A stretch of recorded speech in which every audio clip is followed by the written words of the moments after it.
안녕하세요. 이번 시간에는 우리 제막매가에 대해서 살펴볼 건데, 제막매가를 하기 전에 고2 과정에서는 필수적으로 문학사의 흐름, 문학의 갈래별 특징에 대해서 알아둬야 되죠. 왜냐하면 여러분 교과 과정이 대부분 3, 4단원에서는 한국 문학의 흐름과 한국 문학의 성격, 갈래별 특징에 대해서 다루고 각 갈래별로 한두 작품씩 수록되었기 때문에 그래서 갈래별 특징을 반드시 알아야 하고요. 왜냐하면 갈래별 특징에 대해서 형식상, 내용상 특징에 대해서 묻는 문제도 많이 나오지만 갈래별 특징을 알면 여러분이 문학작품을 해석하는데 굉장히 많은 도움이 됩니다.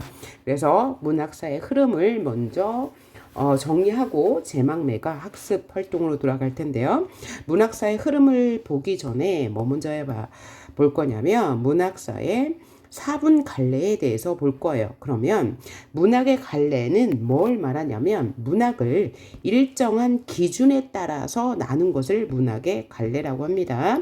자, 그럼 크게 볼 때 문학의 갈래는 네 가지로 나눌 수 있습니다. 서정, 서사, 교술, 극갈래로 나눌 수 있는데 서정 갈래는 여러분이 아는 것처럼 개인의 감정을 노래한 문학의 갈래죠. 그래서 우리가 아는 대표적인 시가문학이 이제 서정 갈래에 속하는 거예요.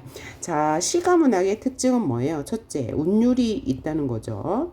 또 둘째, 시적 화자와 정서가 있다는 것. 세 번째로는 심상은 뭐예요? 이미지, 시청, 후미, 촉 이런 이미지가 있고 표현법이 있다는 게 서정갈래의 특징이에요. 자, 그러면 우리 서정 문학의 갈래에는 뭐가 있냐? 서정 문학에는 고대가요가 있고요. 고대가요는 뭐예요? 언제 불려진 노래를 고대가요라고 하죠? 상고시대부터 언제까지? 삼국시대까지 쓰여진 노래를 우리는 고대가요라고 하고요. 향가는 삼국시대의 말부터 통일, 신라, 고려, 초까지 쓰여진 문학을 우리는 향가라고 하죠. 그 다음 한시는 한문으로 지은 시예요. 한문으로 지은 시가 최초의 한시가 뭐 있어요? 여수장 우중문시. 누가 지은 거예요? 을지문덕이 살소대첩과 관련하여 쓴 시죠. 그래서 이 한시는 언제부터 쓰여졌습니까? 삼국시대, 고대가요, 그죠? 고대가요에 해당하는 삼국시대부터 쓰여져서 언제까지? 고려까지 물론이고 현대까지 쓰여지는 거죠. 한시, 삼국시대부터 현재까지 쓰여지는 한시. 한시는 뭐예요? 한문으로 지은 시죠. 그 다음에 고려소교는 고려시대에 민중이 지었던 그런 시가 문학이고요. 그 다음에 시조, 그죠? 고려 말부터 시작한 우리 문학의 갈래죠. 그 다음에 민요도 서정을 노래했기 때문에 서정갈래에 속합니다. 현대시 역시 서정시죠. 그 다음에 신체시 역시 서정갈래에 속하는 거고요. 자, 그러면 서사갈래에 대해서 봅시다. 서사갈래는 이야기가 있는 것으로서 작가의 허구적인 대리인, 뭐라고 그래요? 서술자죠. 서술자가 이야기를 전달하는 형식의 문학이에요. 대표적으로 뭐가 있어요? 소설.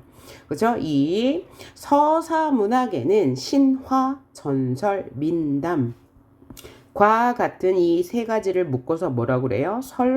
설화는 입에서 입으로 전해져 내려오는 이야기, 뭐 장화 홍련전 뭐 이런 거요. 그런 게 있고 또 고전소설 언제 쓰여진 거죠? 조선시대에 쓰여진 거.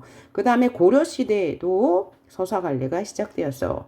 예를 들면 가전체 소설, 여러분 지학사에서는 나온 적이 없지만 뭐 국순전이나 국선생전이나 뭐 공방전과 같이 가짜 정기문에 속하는 거예요. 그래서 뭐 돈이나 공방전은 돈을 의인화한 거고, 그 다음에 국선생전은 술을 의인화한 소설, 가전체 소설이 되겠어요. 그러면 이런 것은 언제부터 쓰여졌다고요? 고려시대부터 쓰여지기 시작했습니다. 신화, 전설, 민담도 그렇고요. 그 다음에 조선시대 와서 고전소설 여러 갈래가 있죠. 내용상 뭐 영웅소설도 있고 가정소설도 있고요. 그 다음에 근현대 소설로 이어지는 거죠. 이러한 서사문학은 뭐야? 특징이 인물의 갈등이 나타나고요. 작품의 구성과 시점이 있죠. 또 배경과 문체가 존재합니다. 자, 다음으로 봐야 할 것이 교술갈래인데, 교술갈래의 뜻이 뭡니까? 원래는 알려주어서 주장하고 어떤 사실을 서술한다 라는 특징이 있고, 또 하나는 이 교술갈래는 반드시 필자가 작가와 일치한다는 거죠. 다른 말로 작가가 자신의 목소리로 자신의 경험을 전달하죠.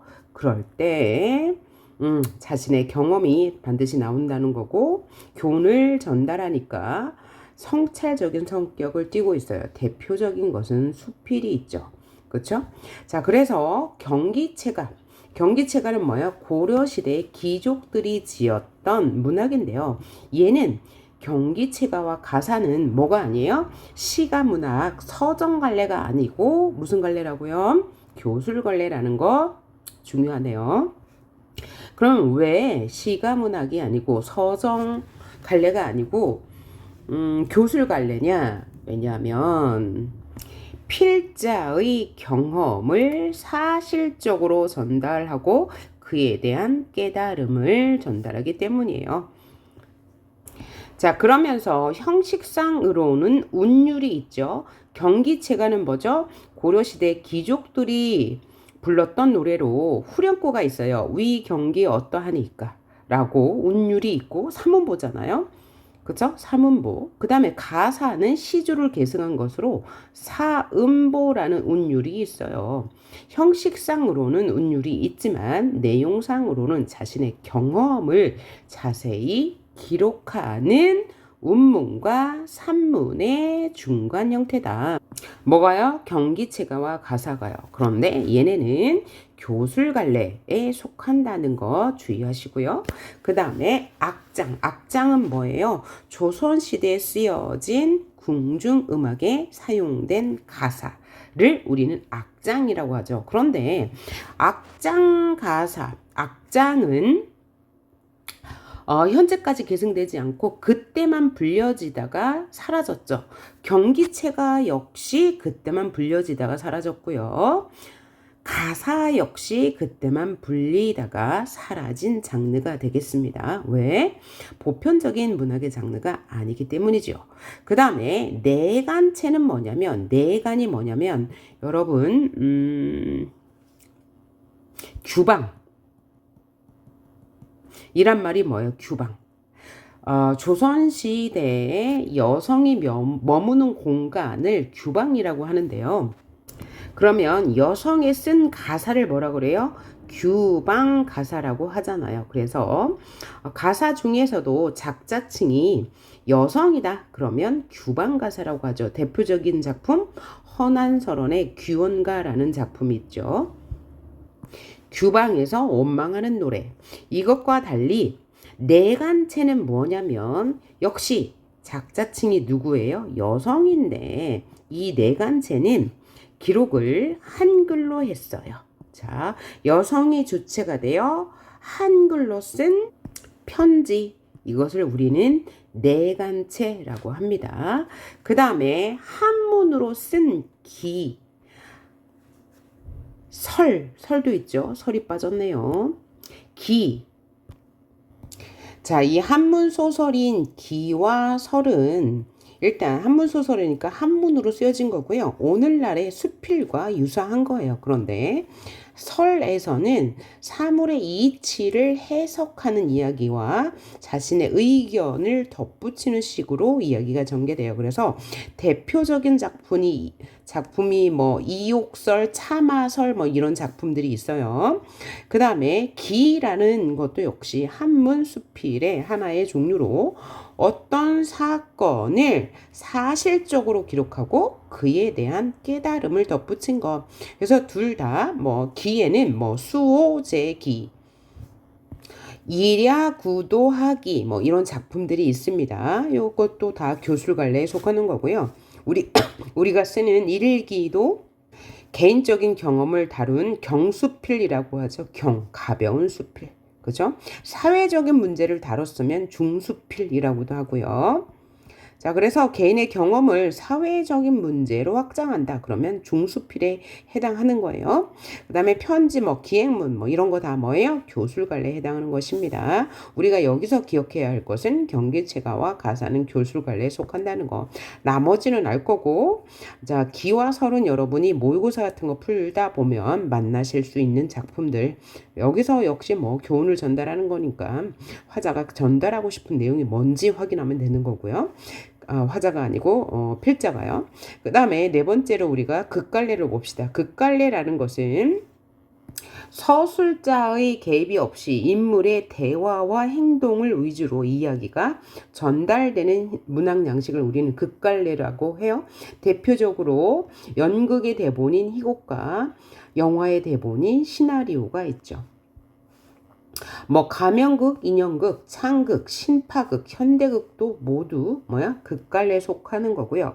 그러면 자, 우리가 이제 모의고사나 뭐 작품에서 가장 많이 만나는 게 희곡과 시나리오인데요. 희곡 같은 경우에는 이 시나리오와의 차이점이 뭐예요? 무대 상연을 위한 대본이기 때문에 등장인물이 제한적이죠. 그죠? 그 다음에 특수용어가 아니고 희곡과 관련된 용어가 쓰이겠죠. 그 다음에 시나리오 같은 경우는 시간과 공간의 제약이 희곡보다 덜해요. 그리고 시나리오 특수용어가 쓰인다는 것. 이 정도 알아두시면 되겠어요. 그래서 우리가 문학의 사분갈래, 서정갈래, 서사갈래, 교술갈래, 극갈래 이렇게 봤고요. 다음으로 우리가 봐야 할 것은 문학사의 흐름 중에서 서정갈래의 흐름을 볼 것입니다. 서정갈래의 흐름. 우리가 이제 지학사 같은 경우에는 서정갈래가 뭐뭐 나옵니까? 송인 나오고 삼위인곡 나오고 제막매가 청산별고 어부사시사 뭐 쉽게 쓰여진 시 어느 날 고궁을 나오면 이렇게 쭉 나오죠.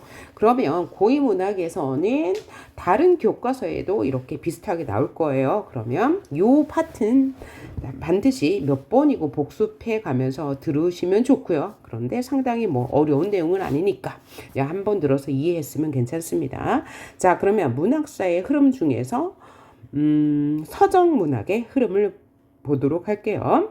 자, 서정문학의 갈래별 특성을 알면 내용 파악이 쉽다고 했어요. 자, 그러면 시대별 흐름을 한번 볼게요. 맨 처음에 등장한 게 고대가요죠. 고대가요는 우리가 상고시대라고 하기도 하고요. 고대가요는 상고시대 혹은 원시시대라고도 하는데요. 이 상고시대, 원시시대로부터 삼국시대까지 쓰여진 노래를 우리는 고대가요라고 합니다. 고대가요는요, 무조건 다 배경설화 이야기가 있습니다. 이 고대가요는 구전되다가 한자로 기록이 되었습니다. 그래서 얘네를 우리는 뭐라고? 한자로 번역되어 지은 시라고 해서 한역시라고 해요. 그런데 고대가요 중에 유일하게 한자로 기록되지 않고 한글로 기록된 게 있는데 그게 바로 뭐냐면 백제시대에 불려졌던 정읍사예요. 정읍사는 이렇게 입으로 불려지다가 한자로 기록되지 않고 한글로 기록된 유일한 백제 가요입니다. 요거 알아두세요. 정읍사가 뭐예요? 내용이 여러분은 지금 고2니까 한 번쯤은 다 봤을 거예요. 뭐요? 달아 높이금 도다 어기야 머리 좀 비춰오시라 어기야 어강돌이 아으다릉돌이 이렇게 시작하는 거죠. 저제녀러 신고의 어기야 진대를 밟아올시라 뭐 이렇게 이어지는 시죠. 그 다음에 어느이다 놓고시라 어기야 내 가는데 정그롤시라 어기 어공돌이 아으다동돌이. 자, 그래서 얘는 이제 문학사적 의의가 매우 높은 시예요. 왜냐하면 현존하는 유일한 뭐예요? 백제 가요이고요. 또 한글로 기록된 최초의 가요예요.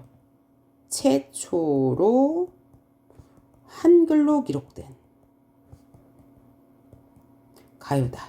그래서 이 문학사적 의의가 있고, 그 다음에 자, 내용상 달림에게 기원하면서 우리 님이 지금 남편이 어느 행상인의 아내가 부른 노래니까 위험한 데 있을까 두렵다라고 하는데, 내용상 서경별곡과 연관성이 있어서 많이 나오는 작품이고요. 그 다음에 구지가는 뭡니까? 구지가는 거부가 뭐를 내어 놓아라, 그렇지 않으면 구워 먹겠다. 그래서 얘는 집단적 주술 시라고 하죠. 집단적으로 jut을 뭔가 기원하면서 부른 노래. 그래서 이 고대 가요를 뭐라고도 해요? 원시 종합 예술이라고도 합니다. 주술적 성격을 가지고 있는 것은요. 왜요? 노래도 하고 춤도 추면서 부른 노래이기 때문이죠. 그 다음에 황조가라는 것은 최초의 서정시죠. 펄펄 나는 적개꼬리 암수사로 정도인데 외로울사인의 몸은 니와 함께 돌아갈고 하면서 저 새와 화자는 대조적이다. 이런 거 지금 많이 여러분이 보면 봤을 것 같아요. 그 다음에 공무도화가 임이여 그 강물을 건너줄 마시오. 임은 그의 그 물을 건너셨네. 물에 휩쓸려 돌아가시니 임이여 어이할꼬라면서 체념하면서 끝나는 내용. 그래서 어이할꼬라면서 체념하면서 화자의 태도가 체념적이에요. 이런 면에서 이제 다른 작품과 비교하는 내용 많이 나오죠. 어디에서도 나옵니까? 삼인곡, 송민곡에서도 이제 비교하는 문제로 여기 황조가네, 공무도화가네요. 많이 나옵니다. 이게 이제 고대가요의 대표적인 내 작품이 되겠어요. 얘네들은 뭐야? 정읍사는 빼고 나머지는 한역시예요. 그래서 한역시의 형식을 보자면 한 줄에 글자가 4개면 사언이죠. 그 다음에 네 줄이면 한 줄에 4줄이면 사언이라고 하고요. 만약에 한 줄에 5글자면 5언이라고 하겠죠. 그리고 그 행이 4줄이다. 그러면 절구라고 해요. 그런데 8줄 이상이다. 그러면 율시라고 합니다. 자, 이게 고대가요의 특징이고, 고대가요는 무조건 배경설화가 있다고 했고요. 구전대다가 한자로 기록되는데 유일하게 정읍사만이 한글로 기록되었고, 이 정읍사는 시조 형식의 원형을 보여줘요. 시조라는 것은 뭐야? 이렇게 초장, 중장, 종장, 그 다음에 6개의 구, 1구, 2구, 3구, 4구, 5구, 6구, 그 다음에 종장, 초등보, 삼음절 이라는 형식을 갖고 있는데, 이 육구라는 형식의 기원이 되는 게 바로 정읍사예요. 이거 알아두시면 되고, 자, 이제 향가로 넘어갑시다. 향가라는 것은 신라시대에 불려진 노래인데, 이 향가의 표기 방식이 뭐라고요? 향찰 표기라는 것. 이것이 가장 중요하죠. 여러분 고1 때 배웠을 거예요. 향찰 표기는 뭐예요? 한자를 빌려서 우리말을 표현하는데 한자를 그대로 사용하지 않고, 그것을 뭐라고 그래요? 차자 표기법인데, 우리말을 한자를 빌려서 우리말답게 표현했다. 그것은 뭐죠? 우리말 어순을 따랐다는 거. 두 번째는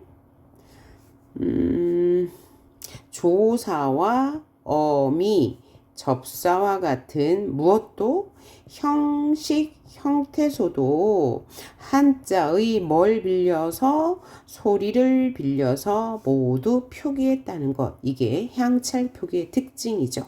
예를 들면 나는 너를 사랑해 라고 할 때, 나는 너를 사랑해 라고 할 때요.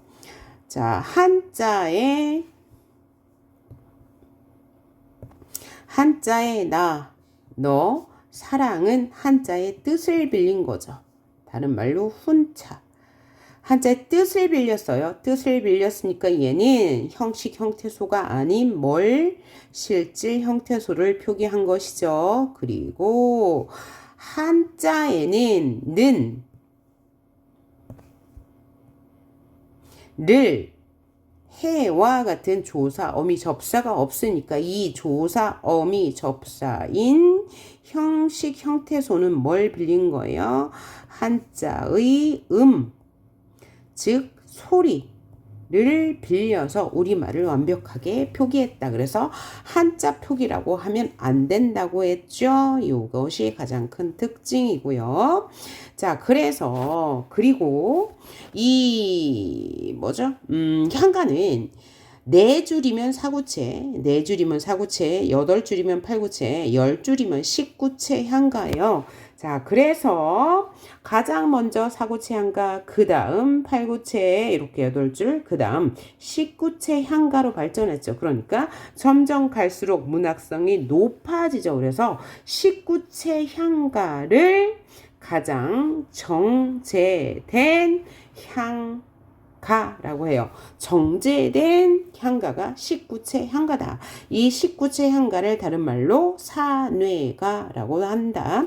정제되었다는 것은 잘 다듬어졌다는 뜻이죠. 그래서 일정한 형식이 있어요. 사구체, 팔구체, 십구체. 그래서 이것을 우리는 정형시라고 합니다. 정형시인데 뭐는 없어요? 음보율이나 음수율은 정해져 있지 않아요. 이거 헷갈리면 안 돼요. 4줄, 8줄, 10줄로 정해져 있어서 정형시이지 음보율이나 음수율이 정해져 있는 것은 아니다라는 거. 그러면 음보율이 뭐예요? 한 줄이나 하나의 행을 일정한 마디로 끊어 읽는 것이죠. 삼음보랑 사음보가 있는데 향가에는 음보율이 없습니다. 음수율은 하나의 음보당 몇 글자가 들어가냐 글자 수를 말하는데 향가에는 일정한 글자 수가 없습니다. 라고 기억해 두셔야 되고요. 자, 그러면 사구체 향가에는 뭐가 있어요? 우리 서동요나 헌화가 이런 거 배웠을 거예요. 팔구체 향가, 모죽질환가, 처용가 이런 거 있고요. 십구체 향가는 우리가 이번에 배울 제망매가, 찬기파랑가 이런 게 있죠. 자, 그래서 우리가 고대 가요는 뭐야? 4줄 혹은 8줄이 있고 한문으로 지어져 있다고 그랬죠. 그래서 한문의 형식에서는 뭘 맞춰야 돼요? 운율을 맞추는데 그 운율을 우리는 가군이라고 해요. 그 다음에 의미상 4줄이면 어떻게 진행이 돼요? 기승전결로 진행이 되는 거죠. 이게 뭐야? 한시이고요. 한역시. 한시가 아니고 한역시. 그리고 향가는 뭐야? 사구체 향가는 4줄이니까 기승전결일 것 같아요. 그 다음에 팔구체 향가는 8줄이니까 뭐 2줄씩 끊어서 기승전결이라고 할 수도 있어요. 정확한 건 아니에요. 그 다음에 팔구체 향가에 대해서는 아직까지 이견이 많기 때문입니다. 십구체 향가는 의미상 3단 구성이에요. 4줄, 4줄, 2줄. 이렇게 될 때 마지막 2줄 이것을 뭐라고 합니까? 낙구라고 해요. 이 낙구의 첫 음보는 뭘로 시작해요? 감탄사로 시작해요. 뭐라고요? 첫 음보는 감탄사로 시작해요. 왜 제가 의미상 3단 구성이고 낙구 첫 음보는 감탄사로 시작한다를 강조하냐면 향가의 이 형식이요 어디에 계승되기 때문입니까? 바로 시조에 그대로 계승이 되기 때문이에요. 시조 중에서도 정형시, 시조는 정형시죠. 그런데 자, 정형시라는 것은 일정한 형식이 있다는 거예요. 이 정형시는 3장, 6구, 45자 내외잖아요. 그럴 때 초장, 중장, 종장이 있잖아요. 그래서 종장의 첫머리를 뭘 계승한 거예요? 향가, 낙고, 첫 음보를 계승한 겁니다. 그래서 시조의 초기 시조는 고려 말의 시조는 뭐예요? 어즈버 이렇게 감탄사로 시작해요. 뭐죠? 향가, 낙고, 첫 음보처럼 그러다가 점점 시간이 갈수록 이 감탄사를 삼음절로 고정했죠. 그래서 감탄사나 삼음절은 뭘 계승한 거다? 향가의 형식을 계승한 거다. 반드시 알아두셔야 돼요. 주관식으로 나올 수 있어요. 근데 그닥 어려운 문제는 아니죠. 그 다음 내용상 기서결 3단 구성이에요. 향가의 3단 구성을 우리는 기서결이라고 합니다. 기는 뭐야? 이야기의 발단. 서는 이야기의 진행. 결은 이야기의 전환. 이란 뜻인데 시조도 초장, 중장, 종장 의미상 3단락으로 3가지로 분류할 수 있다는 게 똑같아요. 그래서 향가의 형식을 계승했다. 그럼 2가지를 알아두셔야 되는 거죠. 의미상 3단 구성이다. 종장 첫음보가 감탄사나 혹은 삼음절로 고정되어 있다는 것 기억해 두시고요. 자, 이제 다음으로 고려가요로 넘어갑니다. 고려가요는 고려시대 때 불려진 노래죠. 그래서 고려가요는 크게 경기체가와 고려가요로 나뉜다고 했는데 아까도 잠깐 얘기한 것처럼 경기체가는 잠깐 불려지다가 소멸하고 말았습니다. 왜냐하면 위 경기 어떠하니 있고 라면서 굉장히 현학적 태도를 보이고 내용상 퇴폐적입니다. 향락적이기 때문에 계속 지속되지 못했어요. 하지만 경기체가와 고려소고는 공통점이 뭐예요? 삼음보, 분장체, 후렴구가 있다는 건 공통적입니다. 하지만 내용은 달라요. 경기체가는 현학적이고 굉장히 뭐라고요? 이 향락적인 내용이라고 했잖아요. 그러니까 주로 귀족이 향유했던 문학이라고 한다면 고려소고는 고려시대의 민중들, 일반 백성들이 부른 것으로 내용이 굉장히 사실적이에요. 사실적이라기보다는 보편적인 내용이에요.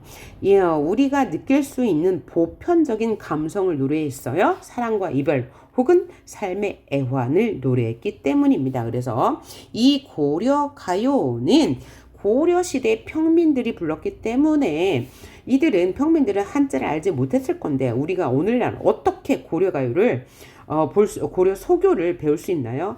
바로 조선시대 때 악장가사로 이용되었기 때문이에요. 고려시대의 구비문학 입에서 입으로 전해지다가 악장가사로 사용하기 위해서 뭘로 기록됐어요? 한글로 기록되었기 때문에 오늘날 우리가 배울 수 있는 것이다. 하지만 작품 수는 많지 않다. 그리고 자, 현재 전하는 고려가요는 고려 소교죠. 엄밀히 말하면 12수밖에 없습니다.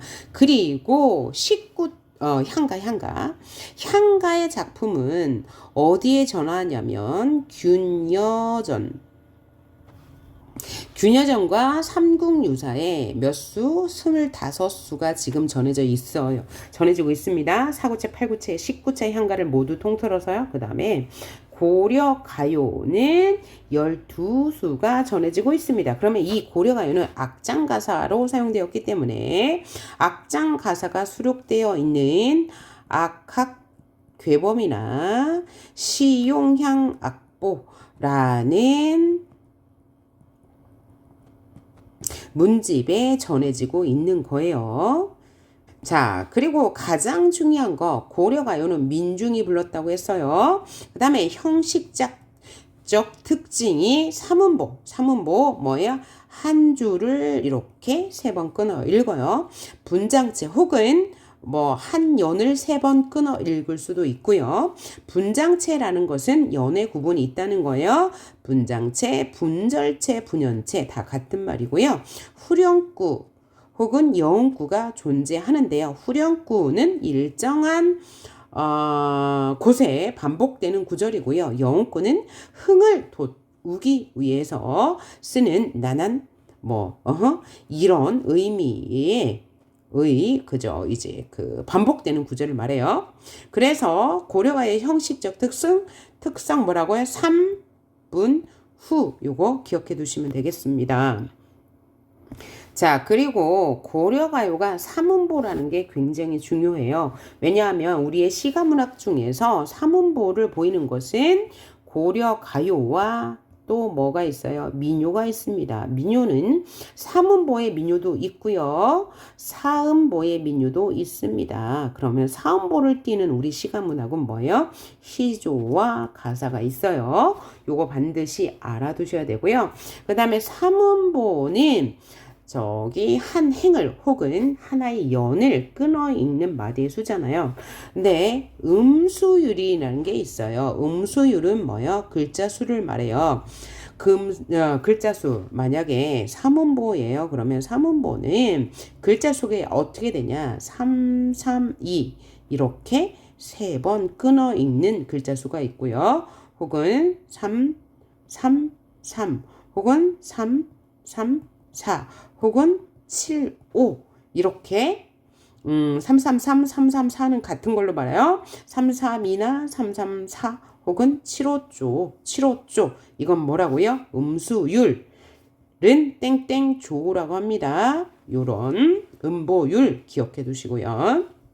자, 그러면 이 지학사 교과서에서는 고려가요가 청산별곡이 나오고 천재정에서는 뭐가 나와요? 서경별곡이 나오고요. 자, 창비에는 고려가요가 수록되어 있지 않네요. 그래서 고려가요는 무조건 형식적 특성을 기억해둬야 합니다.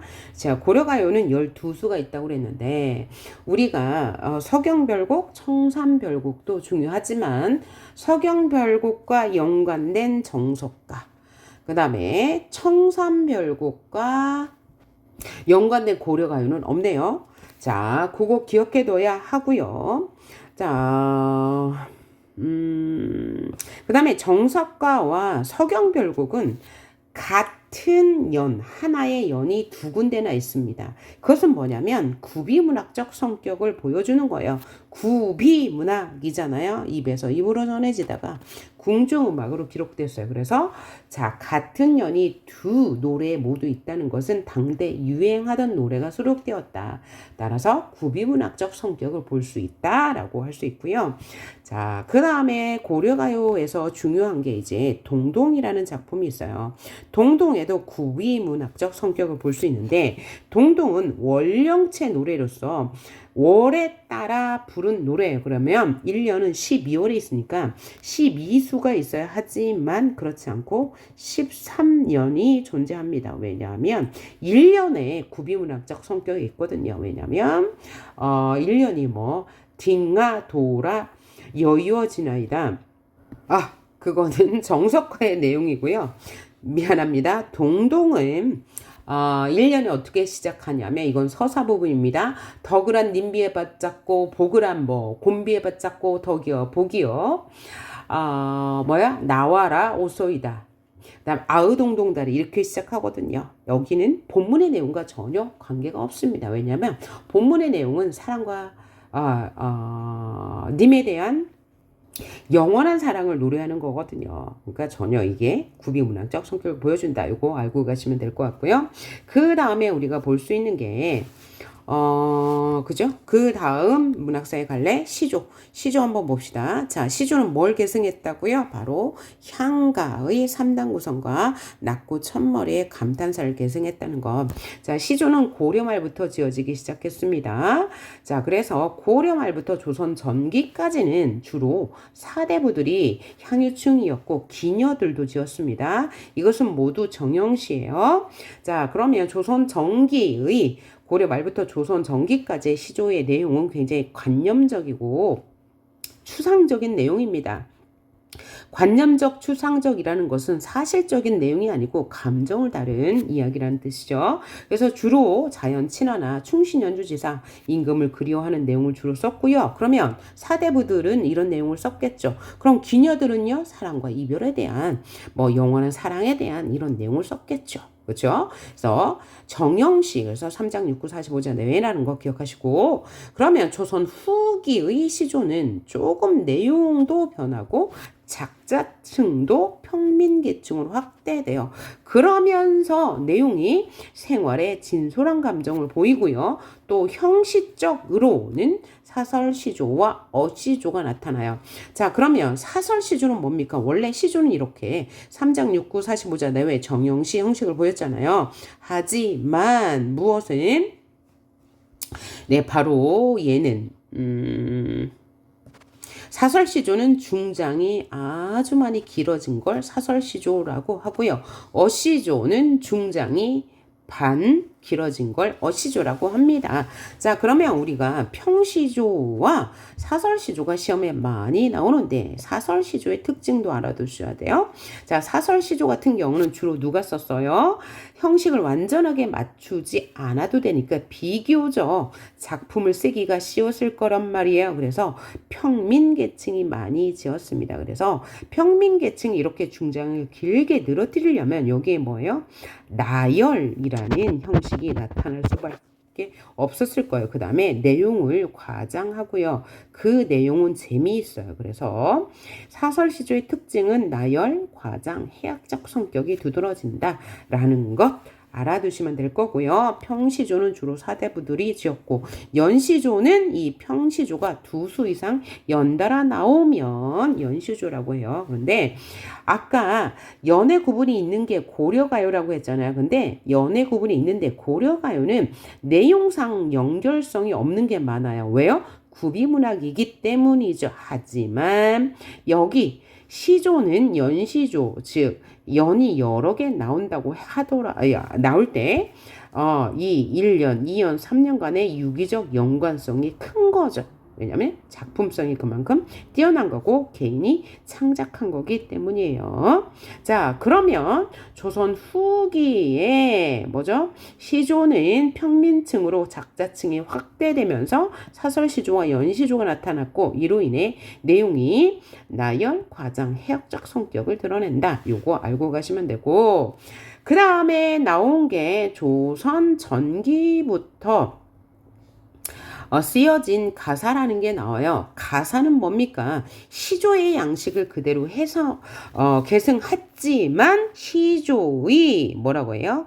장편화라고 합니다. 시조가 길게 늘어진 거예요. 길게 늘어졌다. 그래서 뭐라고요? 장편화. 시조의 장편화.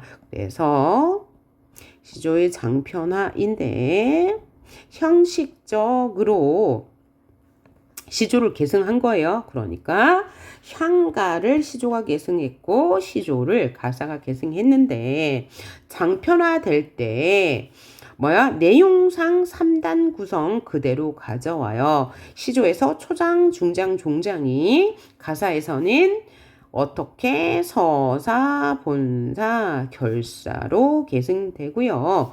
이 결사 중에서 마지막 부분 한 줄을 뭐라고 해요? 여기 향가의 낙구 그 명칭 그대로 써요. 그래서 가사의 마지막 줄을 뭐라고 해요? 낙구라고 하고요. 이 낙구의 첫 음보 역시 삼음절이에요.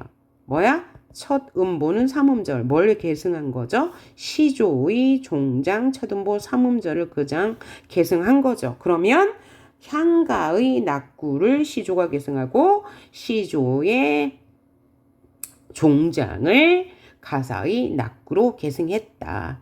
요거 알아두시면 되겠죠. 그래서 종장의 낙구가 글자 수가 3, 5, 4, 3으로 같아요. 시조 종장의 글자 수가 3, 5, 4, 3 같아요. 그러니까 시조 종장을 그대로 계승했는데 자, 시조의 형식을 그대로 계승했다. 그러면 가사 중에서도 뭐라고 하냐면 정격 가사라고 합니다. 뭐라고 한다고요? 정격 가사라고 하는데 이 정격 가사는 3543을 이 낙구의 형식을 계승하면 되는데 글자 수가 반드시 3543이 아니고 3654여도 됩니다. 뭐만 맞으면 돼요? 여기 낙구의 첫 음보가 세 글자이면 뭐라고 해요? 정격 가사다. 시조의 형식을 계승했다고 봅니다. 네, 대부분의 가사는 정격 가사예요. 형식적으로 볼 때. 자, 그 다음에 내용과 향유층을 봅시다. 가사 역시 시조와 비슷한 시기, 시조보다 조금 늦지만 시조는 고려 말부터, 가사는 조선 초부터니까요. 자, 그러면 조선 초에 누가 가사를 향유했겠어요? 양반, 사대부가 그죠? 향유했겠죠. 그래서 역시 이 시조의 내용과 비슷해요. 관념적이고 추상적인 내용으로 자연 친화적 충신 연주 지사의 내용을 많이 다뤘어요. 그런데 후기로 갈수록 그러면 후기 가사는 언제부터 후기 가사라고 하냐면 임진왜란 이후부터를 후기 가사라고 해요. 언제부터요? 임난 이후. 그래서 임난을 기점으로 그 이전은 전기 가사, 그 이유는 후기 가사인데 이 후기 가사는 뭐야? 내용이 사실적으로 바뀌어요. 그래서 유배지에 갔는데 유배 생활이 너무 힘들어 라고 얘기해요. 그럼 전기 가사는요? 유배지에 갔는데 나 인근 그리워요. 자연이 너무 즐거워요. 이런 내용이라면 후기 가사에서는 뭐예요? 유배 생활 너무 힘드네. 나 가난해서 너무 힘드네. 굉장히 사실적이에요. 만원사, 누앙사 뭐 이런 작품을 보면 알 수 있죠. 그 다음에 뭐 기행가사도 있어요. 뭐가 있나요? 기행가사 일동장유가. 그 다음에 또 뭐가 있죠? 자, 연행가 뭐 이런 작품들이 다 조선 후기 가사. 조선 후기에는 규방 가사도 나왔죠. 아녀자들이 쓴 가사, 규방 가사, 그렇죠? 규방 가사 대표적으로 뭐 규언가가 있고요. 뭐 개녀가도 있고요. 그 다음에 뭐 봉선화가도 있고요. 뭐 이런 작품이 있습니다. 이게 이제 조선 후기의 가사고요. 조선 전기에는 여러분이 아는 거 최초의 가사 뭐예요? 상충곡부터 시작해서 뭐 자연 친화를 다룬 작품 면왕정가 뭐 이런 거 있죠. 그 다음에 뭐였어요? 성산별곡, 뭐 관동별곡, 그 다음에 기행가사, 삼인곡, 송민곡, 만분가 이런 거 있죠. 그렇죠? 이런 정도 알아두시면 되겠어요. 자, 그래서 우리 지금 이번 시간에 뭐 했습니까? 문학의 사분갈래 특징 알아봤고요. 그 다음 문학의 사분갈래, 서정서사, 교술갈래, 극갈래 특징 알아봤고 그 다음에 문학사의 흐름, 고대가요, 향가, 고려가요, 시조, 가사까지 뭐야 작품부터 특징까지 다 살펴봤습니다. 자, 요거는 반복해서 들으시면 너무 좋아요. 그러니까 갈래는 어떻게 할 수 있어요? 딱 형식을 보면 알 수 있어요. 네 줄로 한자로 되어 있다. 고대가요죠. 향가 4구체, 8구체, 19체이다. 그러면 향가인 거고 고려가요는 3분 후, 3분보, 분장체, 후렴구가 있다. 고려가요다. 시조는 세 줄로 되어 있네. 그 다음에 내용을 보니까 뭐야? 정여시다. 그러면 사대부가 지은 거고 아니면 기녀가 지은 거죠. 기녀가 지은 거 대표적인 작품 뭐가 있습니다. 뭐가 있습니까? 홍랑의 시조도 있고 황진의 시조 뭐 이런 거 생각하시면 되고요. 그 다음에 사설시조는 평민이 지은 거기 때문에 해학적이고 굉장히 사실적인 내용이다 라고 생각하시면 돼요. 그러면 그때 평민이 지은 거 생활의 진솔한 감정, 사랑과 이별 주로 많이 다뤘다. 삶의 애환도 다뤘다. 그 다음에 가사 작품은 전기 가사는 관념적이고 후기 가사는 사실적이다. 이렇게 알아두시면 되고 제가 뭐 하나 빠뜨린 게 있는데 빠뜨린 거 없네요. 자, 그래서 이 부분이 가장 중요한 거예요. 고3 때까지요. 자, 요것을 반복해서 들으시면 더 좋겠고, 제가 이 얘기를 해주고 싶었어요. 자, 여기 지금 여러분 교재에 보면 문학사 한눈에 보기 쫙 정리되어 있는 거 있고요. 다음 장에는 서정걸레와 서사갈래의 흐름에 대해서 쭉 나와 있잖아요. 그러면 얘를 공부할 때는 눈으로만 보면 안 되고 뭐 해야 된다고요? 써야 한다고 그랬어요. 그래서 제가 이렇게 정리한 것을 여러분이 뭐예요? 들으면서 스스로 써면서 정리하면서 정리해야지 여러분의 것으로 만들 수 있습니다. 비교적 많은 이야기를 했어요. 그리고 각 작품 들어갈 때마다 제가 갈래별 특징을 더 얘기해 줄 건데 그렇게 되면 훨씬 더 여러분 익숙하게 작품을 해석할 수 있게 될 것입니다. 그리고 제가 원래 오늘 이 제막 매각까지 설명을 하려고 했는데요. 여기 갈래별 특징 설명하다 보니까 그죠? 시간이 오버되어서요. 많이 지났기 때문에 제막 매각 혹은 다른 뭐 향가 작품이나 혹은 고려가요 작품 뭐 아니면 가사 작품 다음 파일에서 여러분 공부하도록 합시다. 수고하셨습니다.